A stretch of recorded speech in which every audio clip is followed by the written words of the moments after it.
आप सभी को राधे राधे। आज निर्जला एकादशी के शुभ अवसर पर आप सभी को मैं दर्शन कराना चाहता हूँ अपने लड्डू गोपाल की। आइए दर्शन करिए भगवान की। आज मैं आपको कथा सुनाना चाहता हूँ। बहुत बड़े भक्त थे नामदेव जी। उन्होंने भगवान की एकादशी का व्रत इतनी निष्ठापूर्वक किया था कि भगवान स्वयं उनके यहाँ ब्राह्मण स्वरूप में श्वेत वर्ण और बिल्कुल वृद्धावस्था एक लाठी लिए हुए उनके दरवाजे आए। उन्होंने कहा कि आज मुझे बहुत भूख लगी हुई है और मुझे अन्न का ही आहार करना है, और एकादशी ऐसा व्रत है उसमें अन्न खाना और अन्न का दान करना दोनों महापाप हैं। इसीलिए उन्होंने कहा कि महाराज, मैं आपको आहार का तो भोजन नहीं करा सकता हूँ, आपको फलाहार करा सकता हूँ।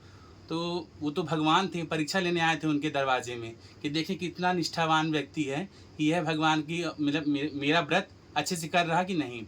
तो बोला कि नहीं, मुझे तो आहार ही चाहिए। ब्राह्मण ने कहा, और अगर आहार नहीं दे सकते तो मैं मेरे तो प्राण निकल जाएंगे। तो कहें कि बहुत अच्छी बात है महात्मा, अगर आपकी एकादशी के दिन और आपके प्राण निकल गए तो आप सीधे बैकुंठ चले जाएंगे। तो कहते हैं, मूर्ख, तू सोच रहा है कि मैं मर जाऊं? कहते हैं, मैं ये नहीं सोच रहा हूँ महाराज, लेकिन जैसा आपने कहा है कि मेरे प्राण निकल जाएंगे तो आज तो बहुत अच्छा दिन है, अगर आपको प्राण निकलते तो बैकुंठ की प्राप्ति होगी।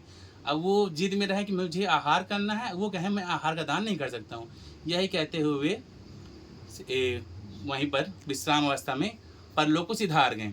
अब जितने लोग थे वहाँ के आस पड़ोस वाले, वो कहने लगे कि देखो कितना महापापी है, संत बनता है, तिलक चंदन लगाता है, और आज एक ब्रह्म हत्या, ब्राह्मण हत्या और गौ हत्या ब्रह्म हत्या मानी गई है, और आज देखिए ये महापाप कर लिया है।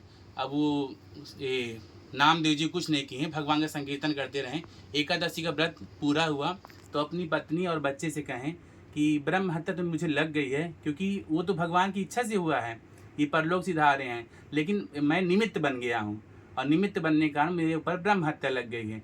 तो ऐसा करते हैं कि मैं अग्नि स्नान करूँगा। लकड़ी सजाई और उन्होंने उस ब्राह्मण देव को स्नान कराया, तिलक चंदन लगाया, तुलसी माला पहनाई और चिता में लेकर, तो पत्नी बच्चे बोले, अगर आप जा रहे हैं, चिता में बैठ रहे हैं, अपना शरीर त्याग रहे हैं, तो हम लोग भी क्या करेंगे, हम भी अपने भगवान के परम लोक को चले जाएंगे।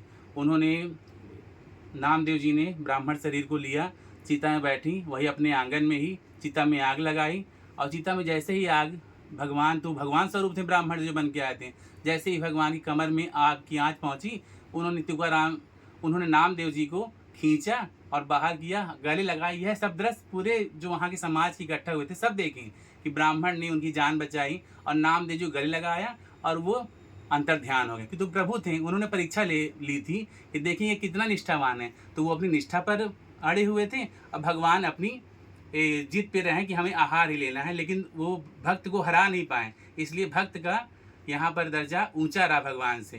तो भगवान की यही कथा को आपको सुनाते हुए मैं अपनी वाणी को विश्राम देता हूँ। और आज निर्जला एकादशी है, अगर हो सके तो आप आहार आज न खाइए और भगवान की भक्ति कीजिए, जितना हो सके भगवान का नाम जप करिए। और अगर मेरी ये कथा आपको अच्छी लगी हुई हो तो मेरे चैनल को सब्सक्राइब कीजिएगा और मेरे वीडियो को लाइक कीजिएगा, और हो सके तो कमेंट्स में राधे राधे ज़रूर लिखिएगा। आप सभी को राधे राधे, एकादशी की बहुत बहुत शुभकामनाएं।